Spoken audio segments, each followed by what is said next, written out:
No need to hold on, folks. We are back on AM-1220 KHTS. How'd you like that, sir? That was good. That was good. You listen to the Santa Clarita Gazette Radio Hour with Doug and John. All you need to know to be in the know. This is where you mess it up, right? Whatever. All right. So you know who's I bought you a present, Doug. What? Well, I know you were concerned. Yeah? About my prior theory with, Barack Obama being the vice president to Hillary Clinton, and you were, that ain't happened. Well, it's not going to happen, but it could. Yeah. You never know. My political thriller action comic book. I'm glad you shared it. But you do have a concern about Hillary being indicted, right? I don't have a concern. I hope she is. Well, I've got somebody. You know who's on the phone, right? I have a feeling. Oh, go ahead, tell us. You know who it is. Is it my favorite liberal in Santa Clarita? Charles, is that you? Hey, fellas. Hey, how's it going? Charles. All right, Charles, pronounce your last name for everybody, because I always butcher it. It's pronounced Vignola. Vignola. So if we said Vignola, that'd be wrong? That would be like the word sign. S-I-G-N is pronounced sign. It's Vignola. Okay. Do you think we'll remember that next time? Probably no. All right, Charles. No, you won't remember it, no. All right, Charles. Now, you are, let's call you a community activist for sake of argument. Sure. For want of a better term, sure. And you have a tendency to lead more towards the liberal side of arguments. Yes. Being completely fair. Absolutely. Absolutely. And you're very well thought out and very well spoken. Yeah, and I enjoy your columns. I really do. And you write for various articles for the daily paper. The other paper. Yes, and let's never forget, fellas, I was a college Republican. I was on your side. Remember that. Not that long. Wait a minute. Wait, you said your side. I'm not sure I have a dog in this fight yet. Okay. Okay. Well, no, he's talking about me. I get to. Yeah. He's talking. I don't want to be grouped in with Doug yet. I probably don't want to be grouped in with you either. So let's be fair. But from a pure. Okay. I want your reaction to the Republican debate. Oh, it was very entertaining. I felt I should have paid to watch it, kind of like I was watching a pay-per-view event last night. It was that entertaining. Wow, it's okay. Well, you must like it because you're sitting there going, these buffoons. I can't believe this. You'd be surprised. Again, as a former Republican myself and somebody who has a lot of Republicans in my family, I think it's important to have two strong political parties. And when they devolve into what they are doing now, it makes me uneasy, frankly. I mean, it's funny from a distance, but when you really think about it, it's kind of disturbing. I'm not actually too pleased about it. But it's got to pretty much hand the general election to your favorite Democrat. I mean, again, wait, why do you say that? The short-term value is that, yes, it makes the opposing side look bad, but the longer-term value is it kind of debases the political process in a way that I think can only get worse. Yeah. That's never been seen before. I'll give you that one. And I think both of you guys, but I found common ground. Quick, alert the press. Oh, wait a minute, we are the press. All right, so... Is that like Common Core? No, I found common ground between you two. I know. Okay, you both agreed. It was a bad joke. Okay, we won't get into Common Core yet. But I do have a question for you from a pure legal standpoint. Mm-hmm. How can Hillary be president? I think she's going to be indicted. I think that if Hillary is indicted, then we'll cross that bridge when we come to it. Okay. But I'm a strong believer in innocent until proven guilty, even if your name is Clinton. So I know. I am too. But there's a difference between... I'm not saying she's guilty. I'm saying she's going to be indicted. There is a difference there too. Here's the truth. I mean, this is the big thing. David Petraeus shared state secrets with his mistress. He's walking around a free man. If he's walking around a free man, I think people who are waiting for Hillary to be frog-marched in handcuffs, they're kind of dreaming. Yeah, no, wait a minute. 100 times worse. Wait a minute. No, I disagree with you there, and I think you got to do some fact-checking. What he shared with his mistress was his calendar. He gave her access to her calendar. His calendar, sorry. Gave her access to his calendar so they could arrange their hookups, which is reprehensible on several levels. But he admits, and he was convicted of sharing... He wasn't convicted. He resigned before he was convicted. He's not in jail. He wasn't convicted of anything.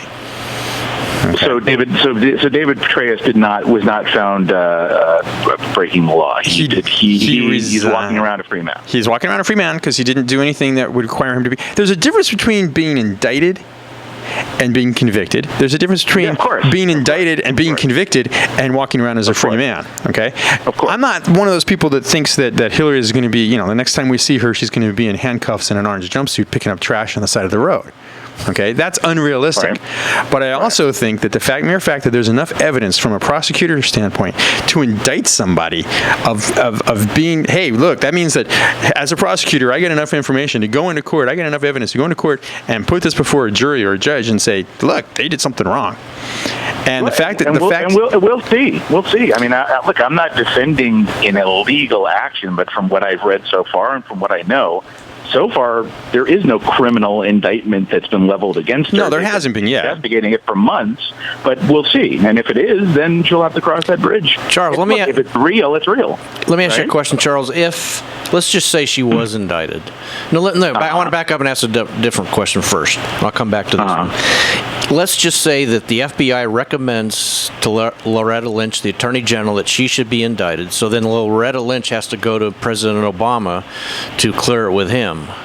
And let's just say that they both said, no, we're not going to do it. And then the FBI guys all resign under protest. Would that change your thinking on her? Well, again, until I see what the charges are that they level against her, I think... Or you mean the evidence they have? Speculative.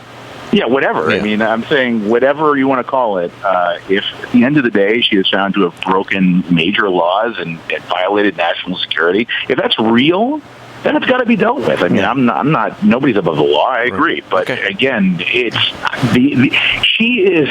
she's a pretty smart cookie. She's been a lawyer for 35 years. Yes, she is. I'm pretty sure she's not a complete idiot. That even if she was like skirting the letter of the law, that she would be this dumb. She's smarter than that. I just can't foresee a version of reality where she did something so egregiously illegal that it would bite her in the butt the way we're talking about right now. She's not that stupid. Now, let me ask you this. Let's just say she was indicted or whatever happened, she has to drop out of the race. If you could make the call, who would you want to step in and be the nominee? Jesus. I don't think he's eligible to run it. I mean, that's really, I mean, you know, I don't know. I mean, that's just like the weird scenario where I think it's really hard to kind of pick who you, I mean, maybe you could draft somebody like Joe Biden at that point or something. I don't know. I mean, so you're not a Bernie guy? I like Bernie's message about income inequality. I think that is an important thing, and I think it's pulled Hillary to the left a little, which I think was important because she was a little too centrist. But truth of the matter is, I think it would be very difficult for him to govern. He's not a king. No president's a king. I think it would be very hard for him to get anything pushed through Congress. By the way, I think it's going to be hard for anybody, whoever they are, in the next election cycle to push anything through Congress. If you're holding the Supreme Court hostage playing political games, all bets are off for the next president, whoever they are. Now let's talk about that for a second. Is it holding it hostage, or is it? Yeah. I mean, if the Republicans in Congress or in the Senate hadn't said, "Hey, look, we're not going to consider anybody," if they would have just said nothing. And if they went through the motions, supposed to do, which is meet with people, listen to what they had to say, have testimony, have hearings, do what they were supposed to do. Nobody would say anything if they said, "Yeah, we don't like that person." But the fact that they, from the beginning, said, "Oh, forget it. We're not even going to dignify or talk to anybody," that's holding the Supreme Court hostage. That is that one I think is unprecedented. But you heard what Chuck Schumer said, Charles, back in the 2007. He virtually said the same thing. Bush had more months left on his term than Obama does now. Does the president only have 3 years now? Did Chuck Schumer pass a law that I'm not aware of? No, I'm saying I'm saying that your side's a little bit hypocritical because Chuck Schumer in 2007 said we should not consider anybody until Bush is out of there. And now you guys are turning around criticizing our side for saying virtually the same thing.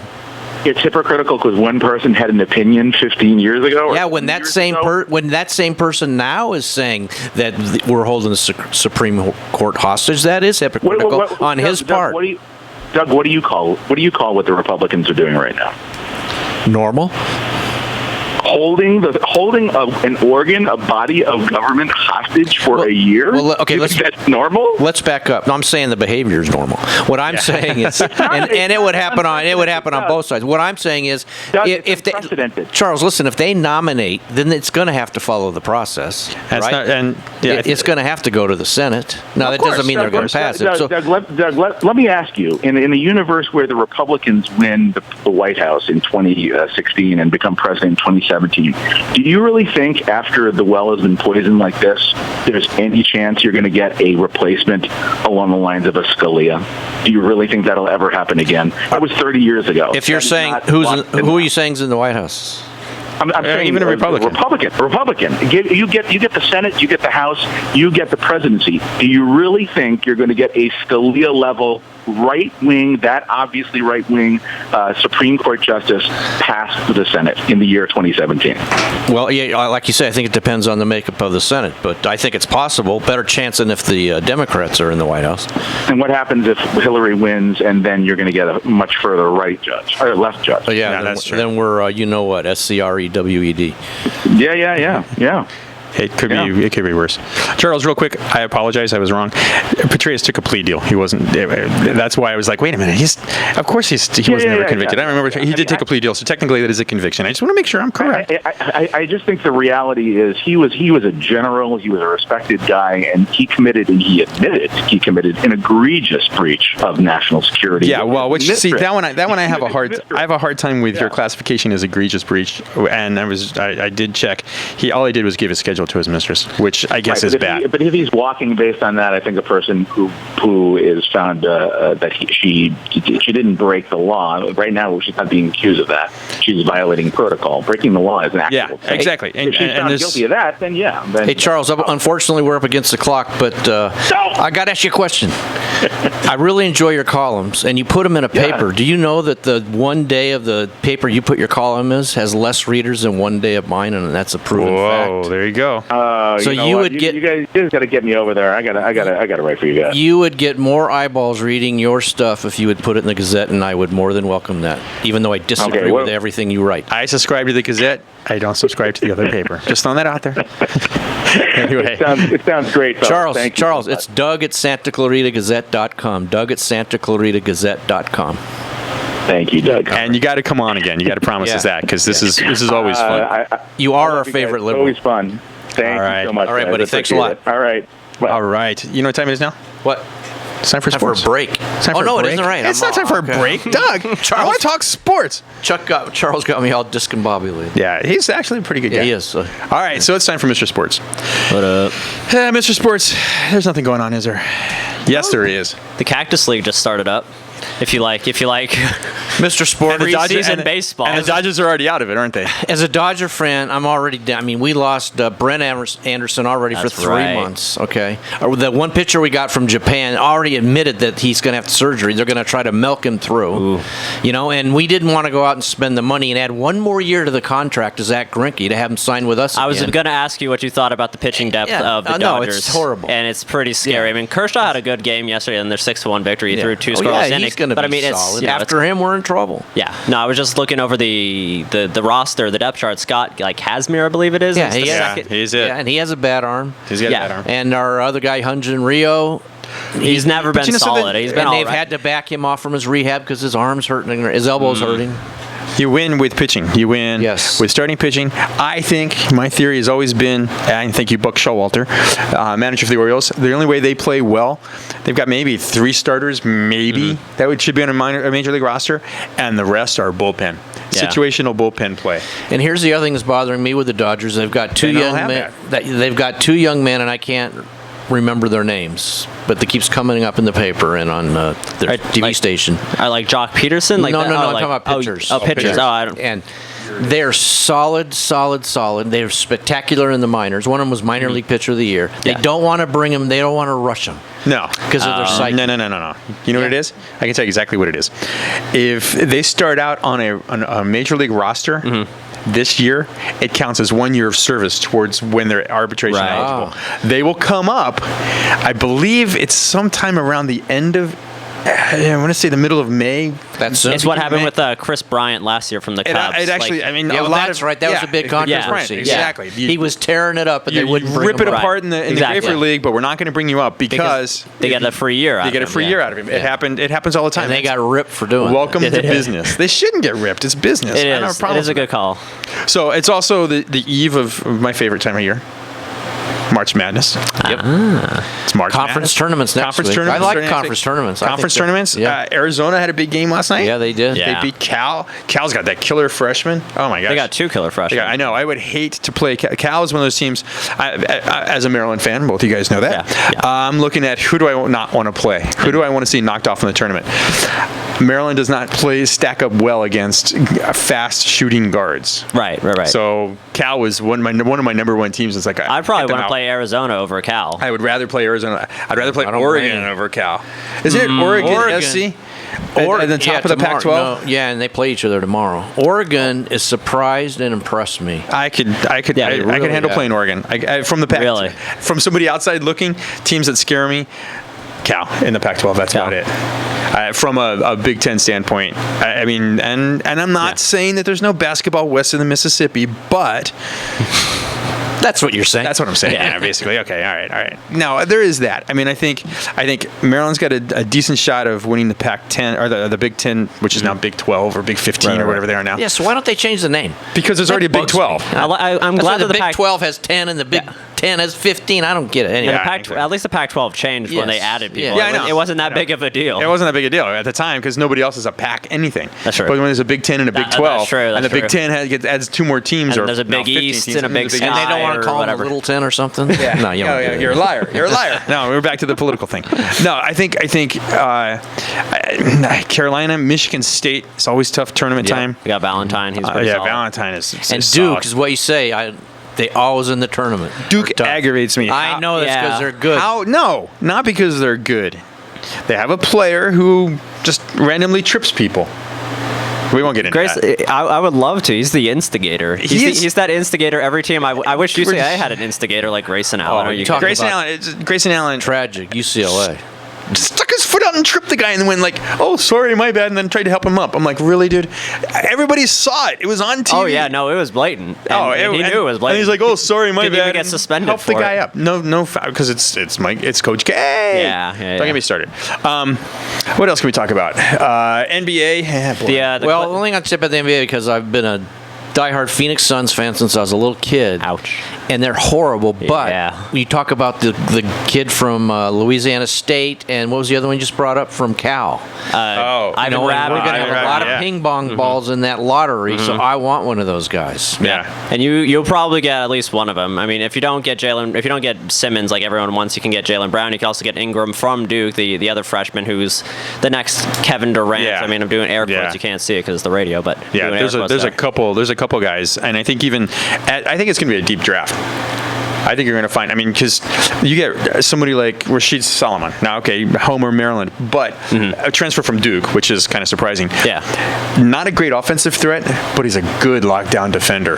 That's going to go a long way in the NBA. Yep. If you're It a always lockdown does. defender It from always does. a small guard standpoint, Yeah. that's huge. If he has a good tournament, that's the thing I like about the tournament also is you get guys like Ben Simmons who probably won't be in the tournament, but you get these guys. Putting them in.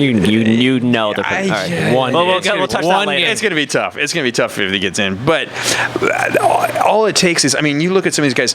Carmelo Anthony is a great example. You look at him in college, you go, okay, he's good.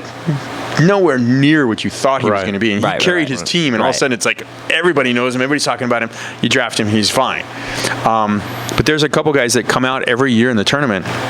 Like you're sitting there going, who are these guys? And then you see them play, and then you see them in the NBA, and they Exactly. transfer very easily. I mean, and I think that the skill level difference from college to NBA calls for like a minor league. Like they have the D League, but they don't have it as good as baseball, Yeah. like where you can grow your young players, which I think the NBA needs because the young players that come out of college, they're very good, but when they hit the NBA, they're usually very raw.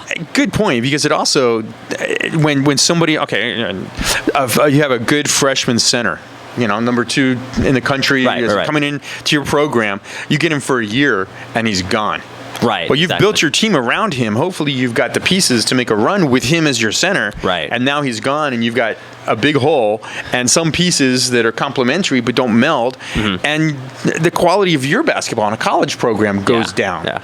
And it affects the entire sport. That reminds me, who was the center for Wisconsin last year that tore Arizona up? Kaminsky? Yeah, where does he play? He's on the Hornets now. He's Yeah. a bench player. I mean, he's getting solid gets minutes for a minutes, rookie. yeah, but like he's he's a getting rookie. good rookie minutes. He's averaging maybe like 7-8 points Yeah. a game. Not bad. Like he's Okay. not a bad kid. Yeah, but now you look at Connecticut. and they're a disjointed mess. Watching them now, they really are. It's like they need somebody in the center. It's like their point guard is okay. It's complementary to a shooting guard. It's complementary to a forward, but they're looking for that one big piece, and he's gone. Right. Mm-hmm. And their quality of play is down. They may not even make the tournament. So should the NBA do what NFL does? You got to pay 2 years. I don't agree with that. I don't really know how to fix it. I mean, you shouldn't have to force kids if they're good enough, because if they're good enough in high school to make it in the NBA, like, Kobe Bryant, some of these players are, then they're not going to college for the education in general, and they're good enough to be in the NBA anyway. So I think just get rid of that rule altogether. Like, if you're going to go to college, commit to college. But if you're not going to go, if you're only going to go for a year, okay, let's say you do commit though. Then that is a good at least minimum. If you commit to college, you're there for 2 years. You got to commit. If you don't commit, then you're out, and you can go. Yeah, I think that's fair. Yeah, that's not bad. The problem is if those guys that commit or don't commit to college, I guess it'd have to be refundable somehow. I think that's a gamble on yourself. Like, if you're going to say, I mean, I guess you could always go back to college. You're allowed to. It's not play, though. Anyway, gentlemen, it's been another show in the books. Oh, best one ever. Best one this week. All right. Wait, we're only on once a week. You've been listening to the Gazette Radio Hour. Doug and John on AM-1220 KHTS, Santa Cruz Hometown Station. Thank you, Mr. Sports. Thank you, Doug. Thank you, Mr. Sports. We'll be back next week. See ya.